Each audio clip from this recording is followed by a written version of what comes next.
Assalamu alaikum aspirants. Economy is the start and end of everything. Economy is an integral part of any state. It is the driving force behind every institute in a state.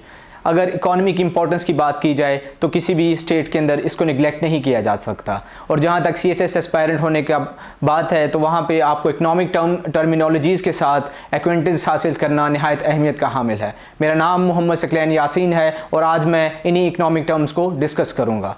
Economy के अंदर जो सबसे पहली term discuss की जाती है उसको कहते हैं GDP, यानी कि gross domestic product. It is the basic measurement scale for the economy of any state.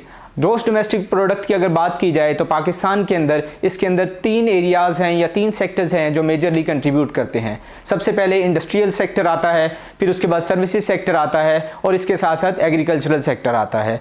और GDP की साथ जो मुख्तलिफ चीज़ें एसोसिएट की जाती हैं हम उसको ज़रा डिस्कस करते हैं डिटेल के साथ। जैसा कि सबसे पहले GDP की जो मेजरमेंट होती है या इसकी ग्रोथ या डिक्लाइन के ऊपर बहुत सारी चीज़ें या इकनॉमिक एक्टिविटीज़ इन्वॉल्व होती हैं, जैसा कि economic slow down, economic recession और इकनॉमिक डिप्रेशन।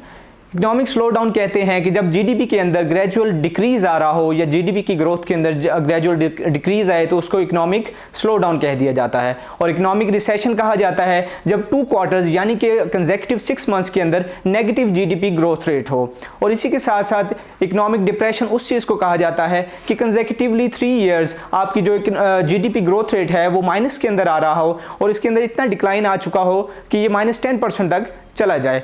तो इकनॉमिक डिप्रेशन जो कि 1930 का इसके अंदर काफ़ी हद तक रेलिवेंट है। इसी के साथ साथ GDP के साथ एक और चीज़ एसोसिएट की जाती है, वो है GDP पर कैपिटा इनकम।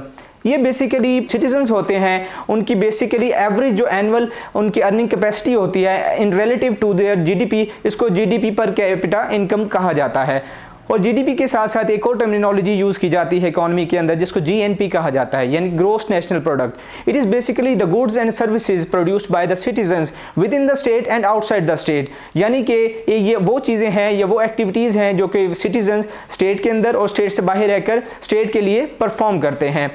आगे बढ़ते हुए हम बात करेंगे GDP और GNP के बाद जो है फिस्कल और मॉनेटरी पॉलिसी। 2 पॉलिसीज़ होती हैं। Monetary policy is basically regulated by the central bank of any state. और पाकिस्तान के कॉन्टेक्स्ट में अगर देखा जाए तो स्टेट बैंक ऑफ पाकिस्तान जो है वो मुख्तलिफ अदवार के अंदर क्वार्टरली और एनअली और इसके अंदर बाई एनअली क्या करता है, मुख्तलिफ मॉनेटरी पॉलिसीज़ को रेगुलेट करता है या मॉनेटरी पॉलिसीज़ को इंट्रोड्यूस करवाता रहता है। और इसके लिए जो टूल यूज़ करता है वो बेसिकली इंटरेस्ट रेट होता है। इंटरेस्ट रेट के अंदर डिक्रीज़ या इंटरेस्ट रेट के अंदर इंक्रीज़ करने के बाद मॉनेटरी पॉलिसी के अंदर वो क्या करता है, फ्लक्चुएशंस लेके आके फ्लो ऑफ करेंसी को रेगुलेट करता है। फिस्कल पॉलिसी की बात की जाए तो फिस्कल पॉलिसी जो बेसिकली जैसा कि रिसेंटली आपका बजट आया है इसको फिस्कल पॉलिसी ही कहा जाता है जो कि फाइनेंस डिपार्टमेंट बनाता है। और इसका मकसद ये होता है कि किसी भी स्टेट के जो एक्सपेंडिचर्स हैं और रेवेन्यूज़ हैं उसको कैलकुलेट किया जाए, उसको एस्टिमेट किया जाए और उसको रेगुलेट किया जाए। और एक्सपेंडिचर्स की बात की जाए तो पाकिस्तान के अंदर उसके जो एक्सपेंसिस के साथ साथ उसके डेट्स जो हैं ये इन दोनों के अंदर शामिल हो जाते हैं।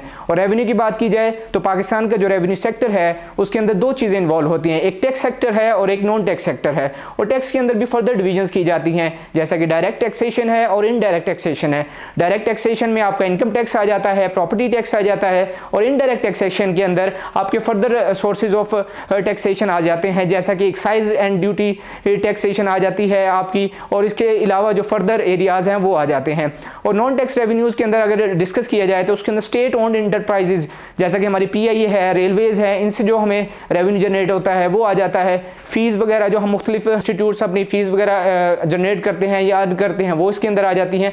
और इसके अलावा जो फॉरेन ग्रांट्स या फॉरेन डायरेक्ट इन्वेस्टमेंट आती है या रिमिटेंसेज आती हैं तो ये सारी चीज़ें कलेक्टिवली मिलके रेवेन्यू को जनरेट करती हैं।